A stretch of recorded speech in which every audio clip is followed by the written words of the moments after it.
संगमनेर तालुक्यातील जाखोरी येथे श्री जाखोई माता मंदिरातील मूर्ती प्राणप्रतिष्ठापना व वास्तू कलशारोहण सोहळ्याला मोठ्या भक्तिमय वातावरणात उत्साहात सुरुवात झाली. पंचक्रोशीतील भाविकांच्या मोठ्या उपस्थितीत हा 3 दिवसीय धार्मिक सोहळा उत्साहात पार पडतोय. या सोहळ्यानिमित्त जाखोई माता मंदिर आकर्षक विद्युत रोषणाईने उजळून निघालं. संपूर्ण परिसरात भक्तिमय वातावरण निर्माण झालं. शनिवार 7 मार्च रोजी सकाळी स्थापित देवतांचं प्रांतपूजन, प्रधान हवन, मंदिर संस्कार तसेच स्वप्नविधी असे विविध धार्मिक विधी संपन्न झाले. यावेळी मूर्ती व वाघ कास यांना धान्यादी अर्पण करून पारंपरिक पद्धतीने धार्मिक कार्यक्रम पार पडले. हे सर्व धार्मिक विधी जीजी पानसरे यांच्या मार्गदर्शनाखाली सुरू आहेत. सायंकाळी हरिभक्त परायण जयश्री ताई गांडे यांचं भावपूर्ण कीर्तन संपन्न झालं. त्यांच्या कीर्तनातून भक्ती, श्रद्धा आणि आध्यात्मिक संदेशाचा प्रभावी आविष्कार झाला. यावेळी उपस्थित भाविकांनी मोठ्या भक्तिभावाने जाखोई मातेचं दर्शन घेतलं. त्यानंतर आलेल्या सर्व भाविकांसाठी महाप्रसादाचं देखील आयोजन करण्यात आलं होतं. या धार्मिक सोहळ्यास जाखोरी, पिंपरणे, कोळवाडे, खोराडी, वाघापूर, निमगाव, टेंभी, कनोली, अंभोरे आदी परिसरातील भाविक मोठ्या संख्येने उपस्थित होते. हा सोहळा यशस्वी करण्यासाठी जाखोई देवस्थान ट्रस्टचे अध्यक्ष, उपाध्यक्ष, सचिव, विश्वस्त मंडळ तसंच गावातील तरुण, ग्रामस्थ, महिला व विविध संस्थांचे पदाधिकारी तन मन धनाने परिश्रम घेतात. दरम्यान हा 3 दिवसीय धार्मिक सोहळा असून पंचक्रोशीतील भाविकांनी मोठ्या संख्येने उपस्थित राहून सोहळ्याचा लाभ घ्यावा व तन मन धनाने सहकार्य करावं असं आवाहन जाखोई देवस्थान ट्रस्टच्या जाखोरीचा अध्यक्ष, उपाध्यक्ष, सचिव, विश्वस्त मंडळ तसेच समस्त ग्रामस्थ, विविध संस्थांचे पदाधिकारी आणि महिला वर्ग यांच्या वतीने करण्यात आला. आई रेणुका, मोठ्याची जगदंबा रेणुका आणि अर्धशक्तीपीठ सप्तशृंगी. पण मला सांगा, सदर अभंगामध्ये यातल्या कुठल्या देवीचं नाव आलंय? नाही. तसं बघायला गेलं आपल्याकडे देवी पण भरपूर आहे. जागे जागेवरती गावागावामध्ये वेगवेगळ्या देवी, वेगवेगळ्या ठिकाणी वेगवेगळं स्थान आहे. तसं पाहायला गेलं तर देवीच सोडा, देवतांची पूजा करणारी पण खूप आहे. आपल्याकडं वारानुसार सुद्धा देव असतात. सोमवार आला का महादेवाची कट्टर पूजा करणारे, सोमवारी महादेवाची कट्टर पूजा करणारे, मंगळवार आला का महादेवाला इसरत येत आणि देवीचे भगत होते. सोमवार गेला रे गेला, मंगळवार आला का भगत उतरलाच मानायचा आईकडे.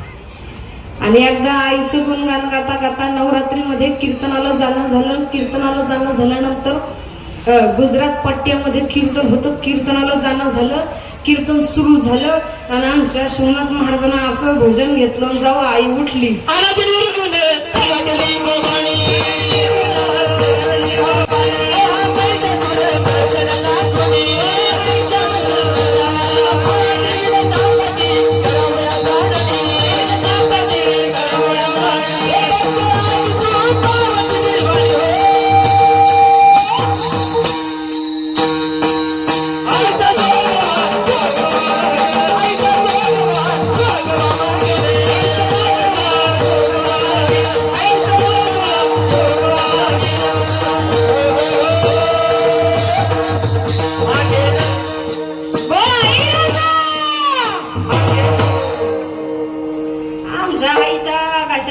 गेलं ग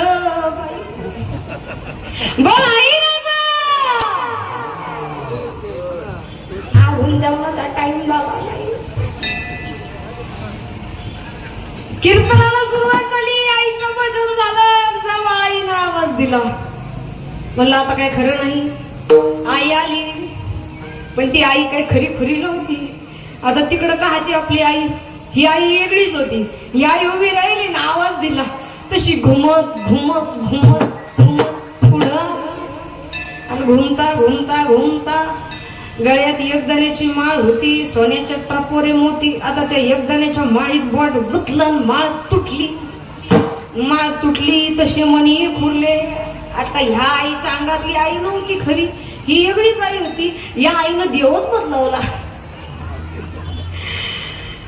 जय बाबा देवानी तुटली माझी एकदाणी, पाहता काय धनी उचला ना मनी नेईल ना कोणी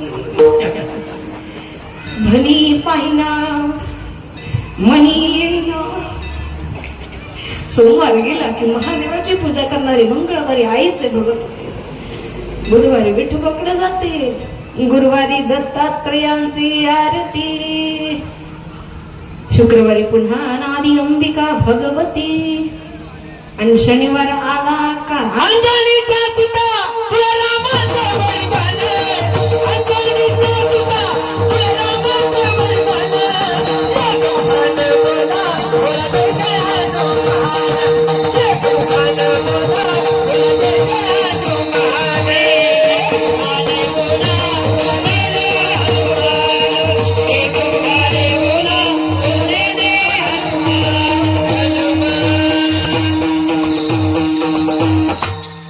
अंगात नाही रगत ना आम्ही हनुमानाचे भगत.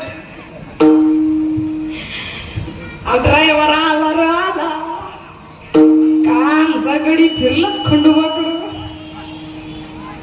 तिकडे एकदा गेलो, माणसं भगवंताची आराधना करताना एक गोष्ट मात्र विसरतात. पूजा करताना सगळ्याच देवतांची करावी, पण आराधनेचा विषय असेल त्या क्षणाला मात्र कोण्या एका ठिकाणी स्थिरावता आलंच पाहिजे. एक ठिकाण असं कुठलं तरी असलं पाहिजे जे आमचं आराध्य दैवत आहे. तिथं मन एकदा स्थिर झालं की आजूबाजूला जाता कामा नये. आदरणीय प्रेमानंद स्वामी फार गोड वर्णन करतात. कधी गेला तर वृंदावनाला, महाराज म्हणतात भगवंताच्या आपल्या आराध्याच्या दारामध्ये एखाद्या कुत्र्यागत बसावं, त्याच्याच दारात बसायचं, इतर ठिकाणी जायचं नाही. का जायचं नाही? कदाचित त्याला वाटेल अरे आज तिकडच भाकर खाल्ली वाटतं, आज इकडं उद्या इकडं करण्यात मजा नाही. त्याच्या दारामध्ये बसून राहिलं का कधीतरी तो आमच्याकडे लक्ष देईल ना, कधीतरी तो आमच्याकडे पाहिल ना की अरे याला माझ्याशिवाय दुसरं कुणी नाही, याला मी भाकर घातली नाही तर दुसरं कोणी घालणार आहे. त्याच्या द्वारीचा पुत्रा भाव असं म्हणतात. नवे नवे आराध्य दैवत. पण आता आराध्य दैवत तरी कुठलं आहे उल्लेख काही स्पष्ट येत नाही. बरं आपण शोधायला गेलो तर आपली मती एवढी स्थिर आहे का आपल्याला सापडेल? आपण माणसं तर कीर्तनात बसले तरी कीर्तनात नसते. जा खुरी कर, तुम्ही कीर्तनात आहेत सगळे. आपल्याला देव शोधायचा आहे, आपली मती स्थिर आहे का? बरं तोंडानं नाही बडबड करत आहे, पण मनानं तरी गप येत. किती मन बोलतंय, किती किती बोलतंय, किती प्रापंचिक विषय. नदीच्या काठावरती तरुणी आली, 2 तरुण संन्यासी हात जोडले, महाराज मला जरा नदी पलीकडे पोहोचवता का? एक तरुण संन्यासी नाही म्हणाला की बाई गो आम्ही संन्यासी आहोत, स्त्री स्पर्श मला चालत नाही. दुसरा तरुण संन्यासी म्हणाला ताई ठीक आहे पलीकडे जायचंय, मी नेऊन पोहोचवतो. त्या नदीला खांद्यावर घेतली आणि काठावरती पोहोचवली. काठावरती पोहोचवली पण दुसरा तरुण संन्यासी बोल लावायला लागला, अरे तुला कळतं का, तुला अक्कल आहे का, तुला समजतं का? गुरुजींना कळालं तर किती रागावतील. बोल लावत लावत संस्थेपर्यंत आला. गुरुजी आले, पाठाला बसले, सुरुवात करणार. शिष्य उभा राहिला, गुरुजी मला काही सांगावयाचे आहे. गुरुजी म्हणाले सांग. हा म्हणाला आम्ही दोघे गुरुबंधू स्नानाकरता नदीवर गेलो असता एक तरुणी आली, तिने विनंती केली की महाराज मला जरा नदी पलीकडे पोहोचवा. मी नाही म्हणालो, पण माझ्या या गुरुबंधूनं तिला खांद्यावर घेतली आणि काठावर पोहोचवली.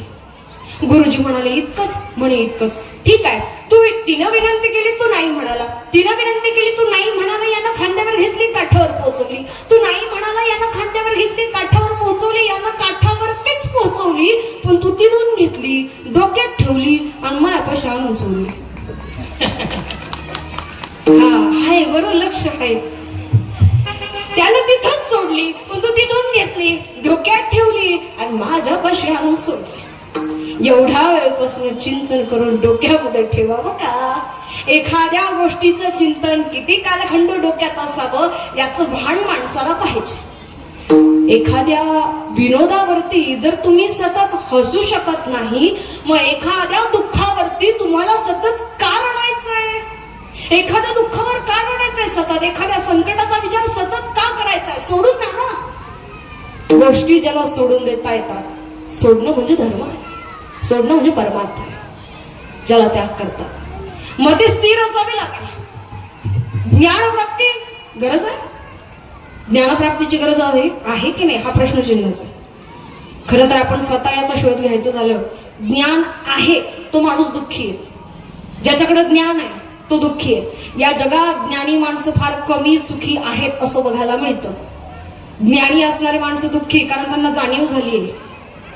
उलट जी माणसं अज्ञानी आहे, अज्ञानी या शब्दाचा अर्थ लक्षात घ्या, शिक्षण नसणारी नाही, ज्यांना अजून विषयांचं ज्ञान नाहीये, ज्यांना अजून अज्ञानपणा